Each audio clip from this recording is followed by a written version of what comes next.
Agguato in piena notte a Milano, 20enne ferito alla spalla da un colpo di arma da fuoco mentre era in casa con la compagna. Sull'episodio indagano i carabinieri.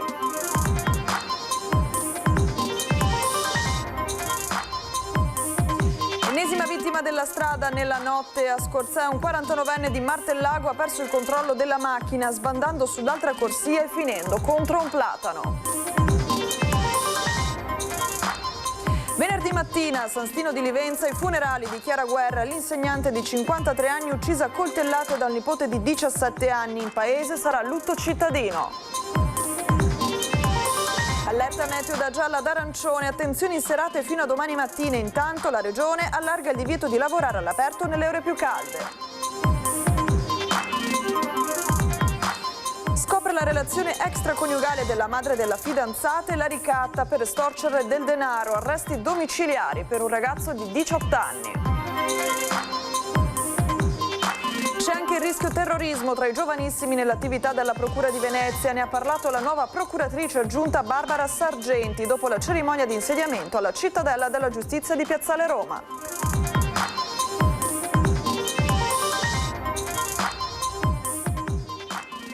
Buonasera e ben ritrovati con l'informazione veneziana di Antenna 3. In apertura di questa edizione, l'agguato in piena notte a Milano. Un 20enne è rimasto ferito alla spalla da un colpo di arma da fuoco. Indagano sul caso i carabinieri. Di solito sento sempre queste cose qua, anche di notte fanno sempre casino di voci, anche al mattino presto. Però ieri sera ho sentito queste cose qua, insomma. Ho sentito una cosa che... Ho sentito dire che diceva vai via altrimenti chiami i carabinieri. Questo ho sentito, basta, non ho sentito altro niente. Ho sentito solo il cane che appagava come sogno. Ah, ok. E poi casino delle voci, sentivo gridare. E spesso, insomma, non mi preoccupo per quello. La persona corretta, insomma. È ancora ricoverato all'ospedale All'Angelo di Mestre il 20enne, ferito con un'arma da fuoco alla spalla in piena notte.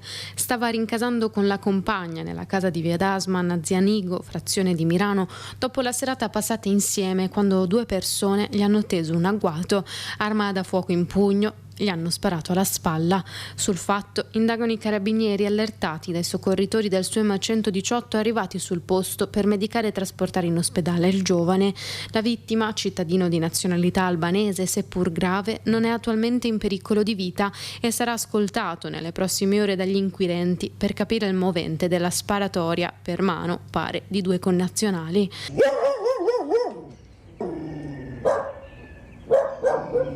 All'origine si ipotizza un regolamento di conti legato allo spaccio, ma tutto è in mano ai carabinieri che nelle prime ore della mattinata sono tornati nella casa di Via Dasman per acquisire materiale utile alle indagini.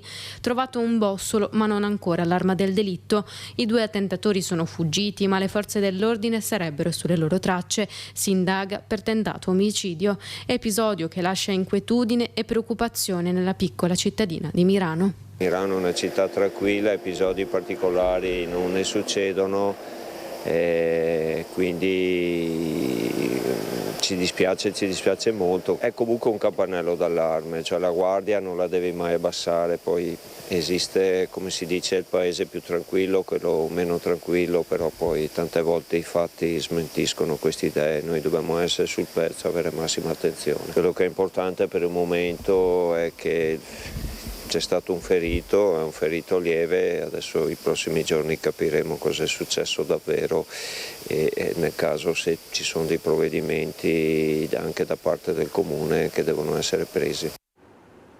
Ennesima tragedia sulla strada, a morire un 49enne di Martellago che è uscito di strada e si è schiantato con la sua auto contro un platano. Stava percorrendo via Moglianese intorno alle 22 quando l'auto guidata da Dimitri Pastrello, 49 anni, ha improvvisamente cambiato corsia finendo addosso al platano che costeggia la carreggiata opposta. Sul posto sono intervenuti i residenti delle case vicine che, sentendo il botto, hanno allarmato i sanitari. Al loro arrivo, nonostante i numerosi tentativi di rianimare il 49enne e l'alzata in volo dell'eli soccorso, per l'uomo non c'è stato nulla da fare. Pastrello viveva a cavallo tra Scorzè e Martellago, dove è nato. Si stava trasferendo nel comune di Scorzè dopo lunghi anni passati a Noale, non era sposato e non aveva figli, distrutta la famiglia del 49enne. Per i rilievi sono intervenuti i carabinieri che indagano sulle cause del sinistro, mentre i vigili del fuoco sono intervenuti per estrarre l'uomo dalle lamiere e recuperare l'auto, chiusa la strada in entrambe le direzioni fino alla conclusione delle operazioni di messa in sicurezza. Si svolgeranno venerdì nella chiesa parrocchiale di San Stino di Livenza i funerali di Chiara Guerra, l'insegnante di 53 anni uccisa a coltellate dal nipote di 17 anni l'11 giugno scorso nella cittadina veneziana. Sarà lutto cittadino in paese. Il giovane aveva confessato il delitto 2 giorni dopo. Il corpo, assieme al cellulare della donna e all'arma del delitto, era stato chiuso in un sacco e gettato in un vicino canale. Era stato ripescato il 16 giugno in una chiusa sul fiume Lemene. Dopo l'autopsia, dalla quale è emerso che la donna aveva subito oltre 40 colpi di coltello, la procura ha concesso il nulla osta per le esequie. Ed è allerta meteo diramata dalla Protezione Civile del Veneto per il maltempo che si aggrava, passando da allerta gialla ad arancione. Il rischio idrogeologico da temporali in tutto il Veneto, ad eccezione delle Dolomiti occidentali e orientali, e allerta gialla per vento e ondate di calore in diverse zone del territorio regionale. Per domani permane l'allerta arancione o gialla per rischio idrogeologico da temporali e per vento in tutto il Veneto. Fino alla prima mattina di domani, infatti, è previsto il transito di un nucleo depressionario da nord-ovest con conseguente fase di marcata instabilità. I temporali in sviluppo tenderanno ad interessare tutte le zone con probabilità medio-alta di fenomeni intensi. E proprio per l'ondata di calore, uffici postali chiusi proprio per le alte temperature e la mancanza di climatizzazione, 5 già chiusi nel Veneto orientale, mentre altri stanno tenendo aperto nonostante i 32-36 gradi che si registrano all'interno dei locali. La denuncia arriva dalla CGIL. È una situazione insostenibile perché a seguito di segnalazioni che vanno da mesi se non da anni registriamo un totale immobilismo dell'azienda. Oggi che ci ritroviamo con uffici a 30, 32, 34 gradi. Uffici postali roventi che diventano impraticabili sia per i lavoratori che per gli utenti e per questo chiusi.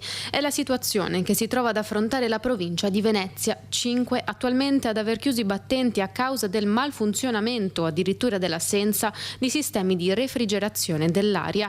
Spinea Centro, Lugugnana, Venezia 9, Porto Santa Margherita e Concordia Sagittaria.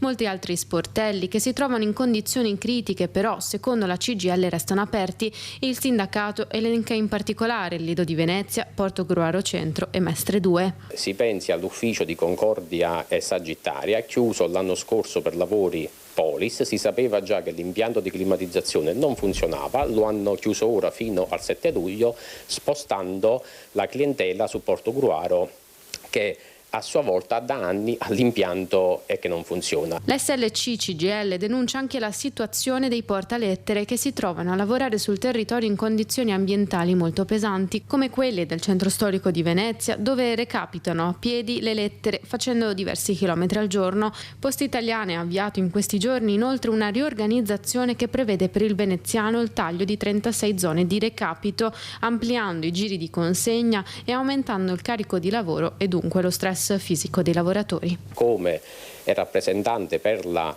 sicurezza ho chiesto di valutare quell'impatto, di fare quel taglio così forte e drastico che farà fare i giri dei portalettere molto più lunghi, di non farlo in un periodo di emergenza climatica. Chiediamo investimenti in salute e sicurezza perché non è possibile nell'azienda più grande del paese, nell'azienda Stato, e ritrovarsi con uffici e segnalazioni che facciamo da anni e vengono inevase. Queste condizioni non sono più accettabili.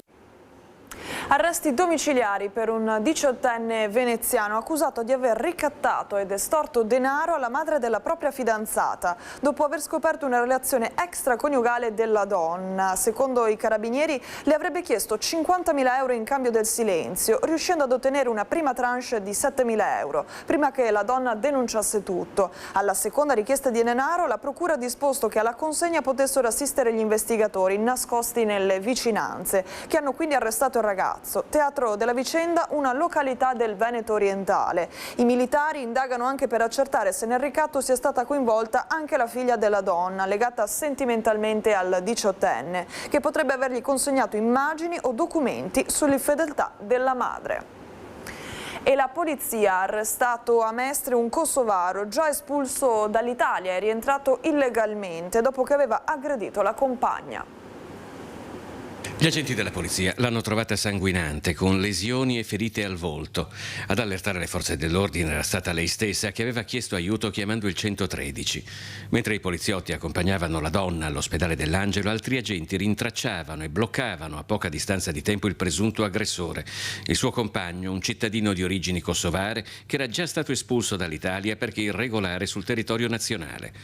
L'uomo era rientrato a Mestre illegalmente senza permesso nei documenti, reato per il quale, assieme a quello di aggressione, è stato trattenuto in questura. Il kosovaro ha quindi trascorso la notte in cella per comparire poche ore dopo dinanzi al giudice per l'udienza di convalida. I sommozzatori della Guardia di Finanza hanno rimosso dal fondale della laguna di Venezia un ordigno bellico rinvenuto in località marina di Cavallino. L'ordigno, un proiettile d'artiglieria navale di circa mezzo metro, riconducibile al relitto del Quintino Sella, un cacciatorpediere affondato nel 1943, si trovava ad una profondità di 23 metri ed è stato fatto brillare. E c'è anche il rischio terrorismo tra i giovanissimi nell'attività della Procura di Venezia. Ne ha parlato la nuova procuratrice aggiunta Barbara Sargenti a margine della sua cerimonia di insediamento alla Cittadella della Giustizia di Piazzale Roma. Ragazzi, ripeto, addirittura alcuni non imputabili, però altri anche sedicenni, parlavano di creare con le stampanti 3D delle armi e all'esito della perquisizione poi queste armi sono state rinvenute, quindi poi utilizzarle è un attimo. Accanto al problema delle infiltrazioni, se non di un vero e proprio radicamento della mafia, della grande criminalità organizzata nel tessuto economico del Veneto, anche nel nostro territorio c'è un pericolo terrorismo che con l'avvento di internet può raggiungere persino soggetti giovanissimi. È un fenomeno inquietante quello che racconta Barbara Sargenti, la nuova procuratrice aggiunta di Venezia. Noi ci troviamo delle chat di gruppo che sono tra ragazzi minorenni, anche addirittura non imputabili, che prescinde da contenuti adesivi ad una ideologia che può essere appunto l'ideologia jihadista, come quella accelerazionista, suprematista, neonazista. Un mondo ideologico che costituisce soltanto una impalcatura per una fascinazione della violenza come senso di appartenenza e quindi anche che fa leva su frustrazioni, su disagio personale, familiare, psichico. Alla Cittadella della Giustizia di Piazzale Roma, durante la cerimonia di insediamento, la procuratrice di Venezia Alessandra Dolci ha definito l'arrivo di Barbara Sargenti un eccellente acquisto e un importante contributo all'organizzazione della procura. Sargenti proviene dalla Direzione Nazionale Antimafia, dove ha ricoperto il ruolo di sostituta procuratrice. Alla fine del decennio scorso ha già collaborato con la Procura veneziana, della quale quindi già conosce la realtà e i problemi legati alla criminalità organizzata. Molto spesso queste infiltrazioni ovviamente sono relative ai maggiori settori produttivi e con ricadute nelle amministrazioni che sono collegate da un rapporto di collaborazione interistituzionale con le realtà produttive e commerciali. Ed entra nella fase operativa il piano di riqualificazione edilizia e sociale che interesserà Piazza 27 Ottobre e l'ex Torre Telecom alla Cipressina. I progetti presentati in Municipio a Mestre. È un doppio progetto di riqualificazione edilizia che in un certo senso va oltre due casi specifici, quello presentato al municipio di Via Palazzo, perché i principi che muovono gli interventi che interesseranno l'area di Piazza 27 Ottobre, occupata dai magazzini Campana, e l'ex Torre Telecom alla Cipressina, preludono ad un più ampio recupero del patrimonio edilizio e delle aree dismesse di Mestre, incentivando l'attrazione di investimenti privati per progetti urbanistici di qualità estetica e funzionale. Rigenerare urbanisticamente pezzi di criticità, o perché sono edifici abbandonati o perché sono buchi neri lasciati andare o perché richiedono molti interventi perché la qualità edilizia è molto bassa e quindi vanno rigenerati, e dall'altra parte offrire la possibilità a chi vuole edilizia di qualità nuova in classe energetica alta nel centro di Mestre di trovarlo. Oggi o non lo si trova o lo si trova a prezzi elevatissimi, quindi la nuova edilizia su Mestre è una priorità che ci siamo posti come amministrazione: rigenerare e offrire nuovi posti di residenza per attrarre nuovi abitanti nel cuore di Mestre. Il primo intervento in piazza 27 ottobre su una superficie di 1745 metri quadrati in posizione cerniera con via Paolo Sarpi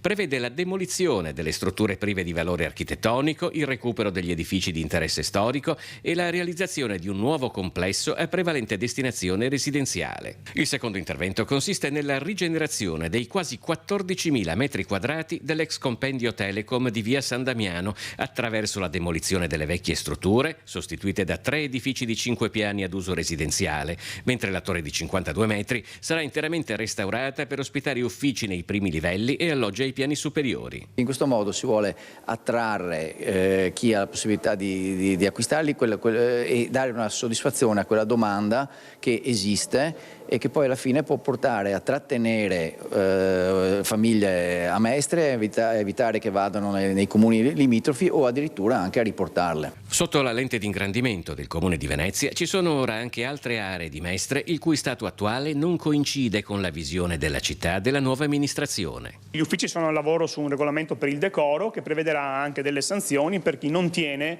come dovrebbe essere tenuto, il suo immobile a regola d'arte. Quindi se ci sono degli immobili abbandonati che generano degrado, o perché il verde è incolto e va fuori dalle recensioni, o perché viene usato come discarica, o perché la gente ci va a bighellonare dentro o a bivaccare, ecco, il proprietario ha l'obbligo di intervenire. Se non lo fa il comune, gli addebita le spese, ma prevederemo anche delle sanzioni ulteriori.